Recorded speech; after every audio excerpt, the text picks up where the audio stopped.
Olá, o Fala Câmara Entrevista conversa novamente com o vereador Benedito Roberto Meira aqui no estúdio agora para poder fazer com vocês uma análise do que já foi colhido de diversos depoimentos nas oitivas em relação à Comissão Especial de Inquérito da Casa, instaurada por requerimento de iniciativa do vereador que está conosco aqui no estúdio da TV Câmara e também conversa para nós junto à TV Câmara, a Rádio Câmara e a página do YouTube, para que a gente possa atualizar essa questão. Então vamos separar para você hoje, a gente conversar primeiro sobre a questão da indenização da chamada floresta urbana, em parte dela cujo valor de decisão final está em discussão no Judiciário com ação popular, inclusive, e um recurso no STJ, o Superior Tribunal de Justiça, no valor total de 38 milhões de reais. Vereador, obrigado. Vamos tentar atualizar para as pessoas, o senhor que está por dentro, leu bastante o processo administrativo, a questão da ação judicial, para as pessoas entenderem. Eu tenho destacado que a gente está falando de indenização de parte da floresta, senão as pessoas ficam com a falsa impressão de que 38 milhões são para todos os 593 mil metros quadrados. Na verdade, boa tarde, né, antes de mais nada. Na verdade, a floresta ela tem mais ou menos 600 mil metros quadrados, né? E nós estamos falando de 153 mil metros quadrados, que corresponde a um quarto daquela gleba de floresta urbana que nós temos na cidade, né?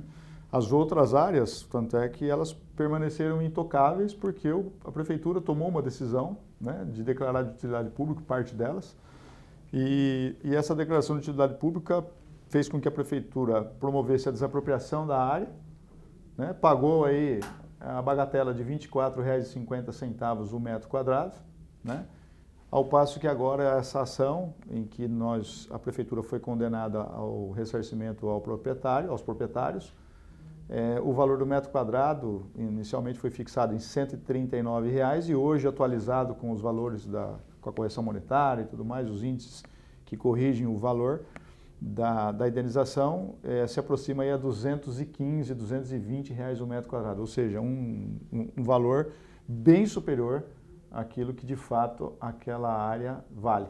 Então, são essa primeira divergência de valores, de valores assim abusivos, que nos chama a atenção, né? E o que a gente espera é que a Justiça, embora esteja na esfera de hoje, já fugiu do primeira e segunda instância, porque a decisão já transitou em julgada, mas ainda a gente tem expectativa por meio de uma ação popular, né, promovida por um munícipe, e também uma eventual ação rescisória promovida pela Prefeitura Municipal. Essa questão do valor, o vereador atacou bastante nas oitivas, com requerimentos à Comissão Especial de Inquérito, todas elas deferidas e apresentadas àqueles que vieram colaborar ou prestar informações no caso dos agentes públicos. O perito também se dispôs a vir comentar. Ele apresentou um requisito dele, de mercado, de uma técnica conforme a norma que ele apresenta, baseado na colheita de um banco de dados de imóveis com situações, primeiro, bastante diferentes de uma mata, que é aquilo que foi objeto, embora ele tenha apresentado uma outra. E também o vereador atentou sobre essa divergência dos R$ 24,50 que a prefeitura pagou como indenização na mesma mata contra os R$ 139,04 à época. Que questão o senhor tira sobre essa questão dos laudos? Porque tem outras tantas ações judiciais com o mesmo problema na origem, no quantum. Olha, eu tive refletindo bem o que o perito falou. Se você analisar bem, o perito não está errado. Sabe por que o perito não está errado? Porque é uma ação em que os autores buscam uma indenização pelo fato da prefeitura não ter permitido a exploração comercial naquela área. Se ele tivesse explorado comercialmente aquela área, será que o valor não seria R$ 215 o metro quadrado? Então, os advogados deles foram muito hábeis, foram muito inteligentes, quando fundamentaram o pedido junto à Justiça, falando, olha, nós queremos uma indenização para o meu cliente, porque ele ficou impedido, impossibilitado de fazer uma exploração comercial. E aí a Justiça, como ela não tem instrumentos para fazer a avaliação, ela designa um perito, que é um auxiliar da Justiça. E esse perito, normalmente é uma pessoa capacitada, é uma pessoa que é um engenheiro, que já tem uma experiência na avaliação de glebas ou de áreas, né, a serviço da Justiça. Ele fez uma análise, né, de quanto aquela área ali custaria caso ela fosse uma área parcelada. Agora, Então, muitas pessoas falam, mas o perito abusou. Eu entendo que não, o perito ele fez o papel dele. Quem na verdade errou e quem deixou de contestar o laudo foi a prefeitura. A prefeitura, por meio do seu técnico lá da CEPLAN, que foi designado para se manifestar, né, a pedido da procuradora jurídica do município, e quando ele coloca lá nada a opor ao laudo apresentado, né, em uma linha ele praticamente fundamentou a defesa do município, o erro está ali. Ele tinha que fundamentar que aquilo ali é uma área, é uma gleba, que aquilo ali não estava sujeito a parcelamento de solo, ele tinha que fundamentar que já tinha havido outras indenizações semelhantes ali, por meio de desapropriação, a R$ 24,50 metro quadrado. Então ele poderia apresentar, contra-argumentar o laudo e falar assim para a justiça, olha, o valor máximo que se pode pagar aqui pelo metro quadrado aqui é de R$ 24,50 ou R$ 25, ou no máximo R$ 30 o metro quadrado. Mas não houve esse empenho, essa dedicação e essa vontade da administração, representado por esse funcionário, e nem tampouco pela procuradora, porque a procuradora, mesmo não sendo uma área pertinente àquilo que ela domina, né, porque ela faz a defesa jurídica, né, a defesa técnica ela utiliza de informações dos funcionários, poxa, mas ela poderia, quem sabe, ao invés de simplesmente aceitar o nada opor ao laudo apresentado, ela poderia ter chamado o funcionário para conversar com ela, porque ela estava defendendo os interesses do município, chamado e falado, olha, é isso mesmo? Nós não vamos fazer nenhuma contra-argumentação, nenhuma informação aqui. Exatamente, vamos simplesmente aceitar e nos calar, até que vem o procurador-geral do município, que não se sabe como, ele mesmo fala que não lembra como é que ele tomou conhecimento disso, né? Que é uma coisa assim que nos chama atenção, e ele pega e chama o funcionário até a sala dele e fala, olha, você precisa apresentar alguma argumentação contrária a esse laudo. E aí o técnico, que inicialmente tinha feito apenas uma linha, ele volta e pega com uma lauda e meia, né? Ele faz uma contra-argumentação que, ao meu ver, também não ficou muito aquém daquilo que era o desejável, né? E aí, obviamente, a justiça entendeu que o laudo apresentado pelo perito, ele tinha toda a legitimidade, tinha mesmo, e os valores estavam dentro do padrão de mercado. Não é o juiz, não cabe ao juiz verificar se o valor é ou não de mercado. O juiz não. O juiz ele fica na administração do processo, e ele que vai julgar, e ele sim, ele recorre ao perito, aos técnicos, aos auxiliares da justiça, para que faça essa avaliação.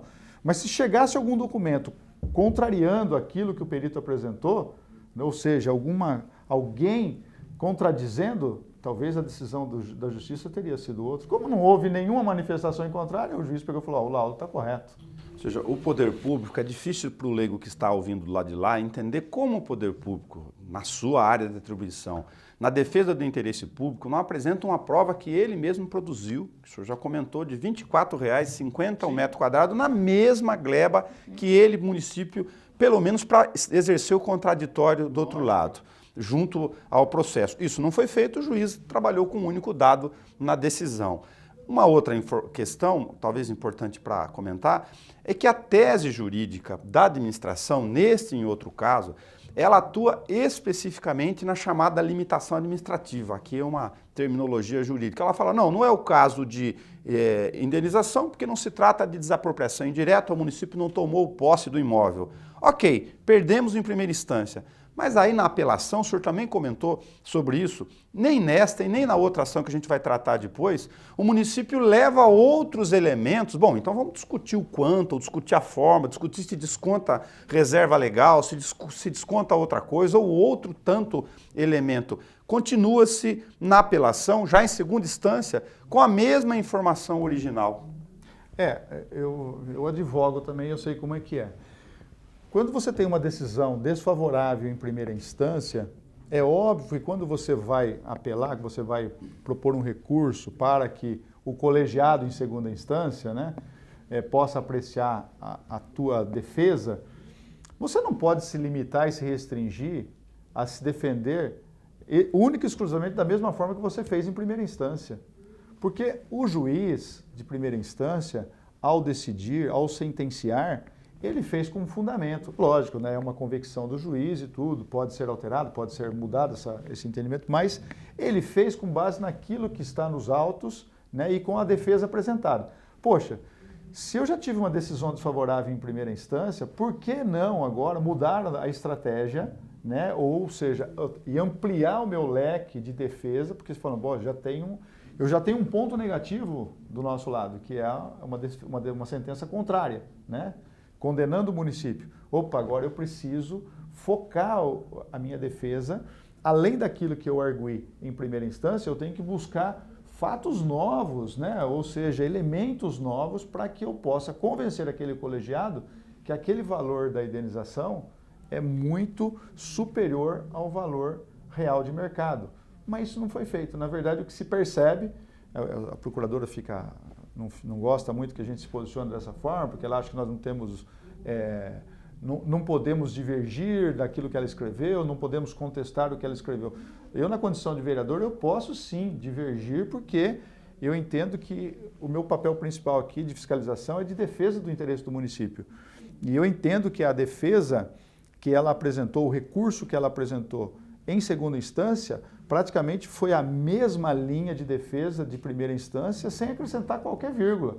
Era nesse momento, talvez, que nós pudéssemos apresentar um laudo de peritos, laudo de técnicos do Cresce, ou seja, de um órgão que representa os corretores de imóveis, para poder se chegar ao valor e falar assim, não, peraí, olha, eu tenho aqui um laudo que tem R$40, um laudo que apresenta R$50, um laudo...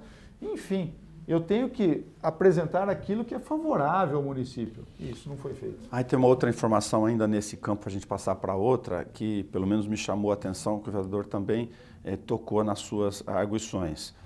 Na apelação, a procuradora já tinha a desconsideração pela juíza da reclamação, ainda que tempestiva ou não, porque não foi discutido isso, de que aquele mesmo arquiteto, pela CEPLAN, o Vladimir Riel, que ele falou também na Comissão Especial de Inquérito, tentou colocar lá alguns questionamentos, mas isso não foi atendido na sentença.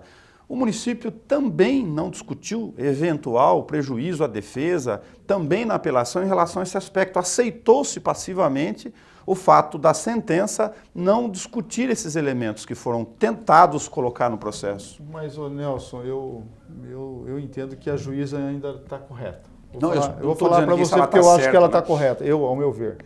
Porque a juíza, o laudo complementar, ou seja, a justificativa apresentada pelo técnico da prefeitura, ao meu ver, não mudou em nada. Eu não sei se foi preciso, eu quis dizer que depois de passado a primeira instância, na apelação ao TJ, sim, tentar reclamar essas situações. Não, o que eu falo, na apelação poderia se juntar outros documentos, outros fatos e outros fundamentos para demonstrar que aquele valor atribuído pelo perito, ele é abusivo. Mas isso não foi feito. Então, mesmo aquele complemento feito pelo técnico da Secretaria do Planejamento, em que ele pega e fala, houve um equívoco da minha parte, foi errado, tá? Isso não é fundamento. Eu tenho que fundamentar dizendo, olha, a metodologia apresentada pelo perito não é a correta para esse local, a metodologia é essa, o valor do metro quadrado é esse por causa disso, disso, disso, disso. Portanto, nós temos que demonstrar que o valor atribuído ele era incoerente, incompatível e irreal em relação à área. É isso que faltou. Faltou, na verdade, um empenho, né, da procuradora, e faltou também um empenho do próprio técnico em apresentar os seus fundamentos. Como ela diz aqui textualmente que ela faz a defesa utilizando os dados apresentados pelo perito, então, pelo técnico, então houve erro do técnico e, ao meu ver, também ela se equivocou em não questionar isso, não levar isso aos seus superiores imediatos, né? Já que, embora ela tenha o livre discernimento e de escrever aquilo que ela entende, porque ela é uma procuradora concursada pelo município, mas é uma coisa que, ao meu ver, tinha que ser levado ao procurador-geral, tinha que ser levado ao secretário de Negócios Jurídicos, tinha que ser levado ao prefeito municipal da época para sentar, discutir e falar, nós estamos com uma ação aqui e o risco é iminente de uma condenação milionária por algo que realmente não vale. Não teve esse cuidado e esse zelo. Ao meu ver, Nós estamos falando aqui até agora do quanto a ser indenizado, das informações que foram frágeis ou não no procedimento, na defesa do interesse público. Tem uma outra, também importante para o vereador comentar, também apresentada pelo senhor lá durante as oitivas. Em 2008, quando da decretação da área de relevante interesse ecológico pelo Poder Executivo, não existia a lei do cerrado, que é de 2009, o senhor pontuou isso, e o pedido do proprietário era de 2006. O senhor até usou um termo lá do jurídico que a gente fala de procrastinar, né? De adiar o requerimento em relação a esse assunto. O que está estabelecido hoje? Diante de todos os depoimentos, da questão da autoaplicação ou não do dispositivo do plano diretor, nós poderíamos, à época, ter evitado a indenização? Nós tínhamos elementos para isso? Eu entendo que sim. Eu entendo que sim. Você poderia até falar não para o proprietário. Você poderia falar, olha, aqui é uma área que nós pretendemos transformá-la numa floresta urbana, é uma área que nós pretendemos denominá-la como uma área de relevante interesse ecológico. Então, o pedido seu de parcelamento de solo aqui, para fazer um loteamento, para implantar aqui um condomínio, ou um loteamento que ele queria fazer, na verdade, um loteamento, a exemplo do que é o Jardim Colonial ali ao lado, olha, vai contra os interesses do município. Ele poderia ter sido alertado disso, poderia ter chamado esse cidadão e dado uma resposta para ele, a partir do instante em que ele protocolou um pedido de parcelamento, né? O que se percebe é que, na verdade, a prefeitura procrastinou, ou seja, foi deixando para depois, submeteu isso à Secretaria do Meio Ambiente, a Secretaria do Meio Ambiente submeteu ao crivo do CONDEMA, né? Aí o CONDEMA fez lá algumas reuniões ordinárias, porque até então, naquele momento, o cidadão tinha todo o direito de implementar um condomínio ou implementar uma construção, fazer um parcelamento de solo ali, que é um loteamento. Ele tinha, por quê? Porque não havia nenhuma restrição quando ele deu a entrada aqui, que foi em outubro de 2006.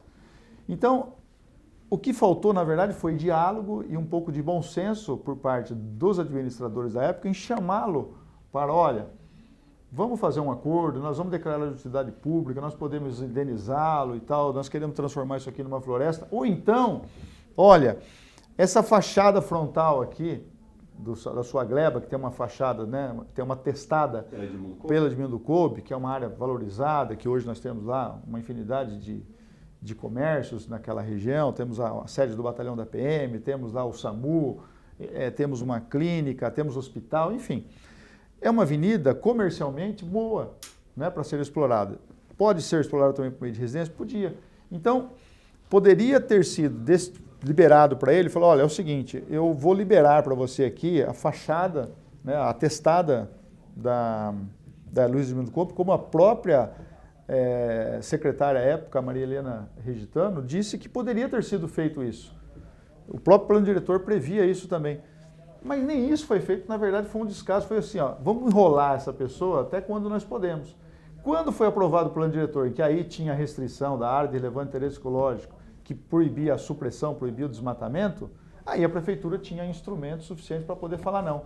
Aí chega em 2009, reforça ainda mais a tese com a lei estadual do Cerrado, que impede qualquer tipo de supressão da mata.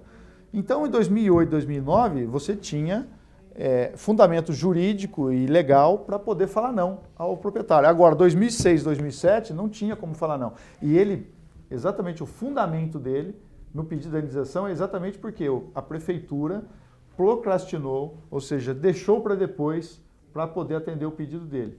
E ele acabou sendo prejudicado. E esse prejuízo ele buscou na justiça e ganhou. Hoje a gente sabe, fruto da Comissão Especial de Inquérito, da importância desse tipo de apuração detalhadamente, que tinham várias matrículas, mas ali na mesma gleba, na parte de baixo, tida como desmatada em 2010, o mesmo proprietário indenizado requereu e, através da MRV Engenharia, conseguiu a aprovação por ter sido considerado como área desmatada da mesma área, autorização para o parcelamento de solo. Ora, nós estamos falando do mesmo dono, da mesma matrícula.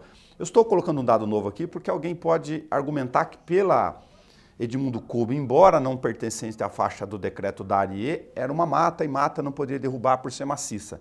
mas aquela parte de baixo da mesma matrícula do mesmo dono poderia ser colocado eventualmente em discussão e também não o foi. Foi posteriormente através de um CNPJ.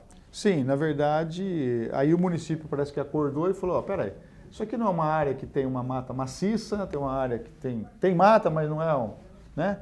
Tem uma árvore aqui, uma acolá e tal, aqui pode. Então, permitiu-se o parcelamento. Com certeza, você, pela visualização das fotos do satélite, desde 2008, 2006, você vê que ela tinha uma mancha pequena de desmatamento, mas ela tinha, na verdade, se hoje não tivesse feito qualquer tipo de alteração naquela área, hoje ela estaria com uma floresta lá, com uma mata maciça, né? Mas ao contrário, para aquele empreendimento houve uma disponibilidade do município em permitir o parcelamento. Agora, a coincidência é muito, né? O mesmo proprietário, ou os mesmos proprietários, né? São os mesmos da floresta urbana e esse que permitiu o parcelamento. Coloca procuração em nome do terceiro. Exatamente. Então, são coisas assim que nos chamam muito a atenção, né? Principalmente para quem está aqui na Câmara Municipal, em que tem a obrigação de defender os interesses do município. Professor, que lição do sentido público aqui, que a gente está discutindo ao final, depois a gente traz um outro programa relacionado à saída do precatório, do segundo tema da área do Gasparim em específico, porque lá tem outros detalhes bastante singulares em relação a este assunto, porque terão os depoimentos na sequência em relação a esta outra parte da comissão de inquérito. De que o município cuida de causas milionárias como essa, sem esses cuidados internos, com todas essas possibilidades de prerrogativas individuais ou não, de procuradores, falhas de quem faz análise ou de quem deixa de colocar o processo, de insistência numa tese ambiental aqui em detrimento das possibilidades do mecanismo do plano diretor, outras questões que o senhor acha que fica do caso da floresta urbana até aqui? Bom, primeira medida que parece que o prefeito adotou agora é que todas as ações que o valor supere a R$1 milhão, ele quer que o procurador-geral do município, mais o secretário de Negócios Jurídicos e o próprio prefeito tomem conhecimento, para que o município tenha uma estratégia de defesa e, se for necessário, vamos buscar técnicos da CEPLAN, se for necessário, vamos buscar ajuda externa, como, por exemplo, o CRES com os corretores de imóveis. Isso é uma boa iniciativa, só que é algo que tinha que ser sido feito há muito tempo. Nós perdemos essa ação exatamente porque ficou na mão de um, de outro, tal. Na verdade, não houve o zelo necessário com isso. E agora o prefeito é quem, na verdade, paga pela responsabilidade de tudo isso, porque, afinal de contas, ele é o gestor, né? O prefeito Gazeta é o mais penalizado de todos, na minha opinião. Por quê? Porque não foi no governo dele que começou, não foi no governo dele que tramitou tudo isso, mas foi no governo dele que houve a condenação final e é o momento em que ele vai ter que desembolsar aí pelo menos uma parte aqui, né, do dinheiro, né, para poder pagar esse precatório. Então, a lição que a gente tira é que o município, embora ele tenha uma rotatividade de pessoas que o administram, principalmente no ápice da cadeia do organograma, que é o prefeito municipal, e depois nós temos os secretários, que são todos pessoas de cargos comissionados, né? Mas quem está no cargo efetivo, que exerce o cargo, na minha opinião, ele tem o dever e a obrigação de alertar a administração sobre problemas dessa natureza. O problema é que não existe um procedimento aqui que fala assim, bom, mas em que situação que eu levo ao conhecimento? Hoje, pelo menos, o prefeito estabeleceu um parâmetro de R$1 milhão. Então, já é alguma coisa. Então, é isso que faltava. Eu falo que administrar o município é que nem administrar a sua casa. Você vai comprar uma casa usada, você chega e você encontra a casa usada em perfeitíssimas condições. Por quê? Porque o morador daquela casa cuidou da casa. No primeiro vazamento que apareceu, ele foi lá e estancou. Né? No primeira rachadura que teve, ele foi lá e consertou. Na primeira problema, ele foi sanando os problemas da casa e quando ele foi vender a casa para você, ele pintou a casa e falou, esse é o produto que eu tenho. Né? E você tem outras pessoas que têm uma casa em que não cuida da casa, tem uma trinca, deixa, tem um vazamento, deixa, tem uma torneira vazando, não troca, e aí vai. Quando você vai comprar a casa, você como comprador fala, puxa, eu vou comprar uma casa dessa aqui? Então, qual é a diferença? A diferença está na gestão. Tem a pessoa que administra e cuida com carinho o seu bem e tem aquele que cuida com desdém. Então eu percebo que nós tivemos uma administração em que não teve o devido zelo com o nosso produto, com o nosso patrimônio. E aí nós estamos pagando, o Gazeta, que é o novo adquirente da casa, que é o novo inquilino, ele está pagando pelas mazelas da administração anterior. Muito obrigado ao vereador Benedito Roberto Meira, que atualizou conosco aqui as questões das impressões até este momento em relação à primeira parte da Comissão Especial de Inquérito, a SEI, que analisa os 2 precatórios. Falamos da floresta urbana, cuja situação jurídica nesse momento depende de uma decisão da ação popular em relação ao precatório de 38 milhões na origem já analisado pelo Tribunal de Justiça do Estado de São Paulo e também uma pendência ainda final em relação ao recurso no Superior Tribunal de Justiça. Em seguida, nós vamos aguardar as oitivas relacionadas ao precatório de 14 milhões numa área atrás do núcleo Gasparini para também poder detalhar para vocês as impressões. Obrigado, vereador. Obrigado. Até o nosso próximo encontro. Você encontra este programa para assistir a hora que quiser também na página da TV Câmara no YouTube. É só clicar em vídeos.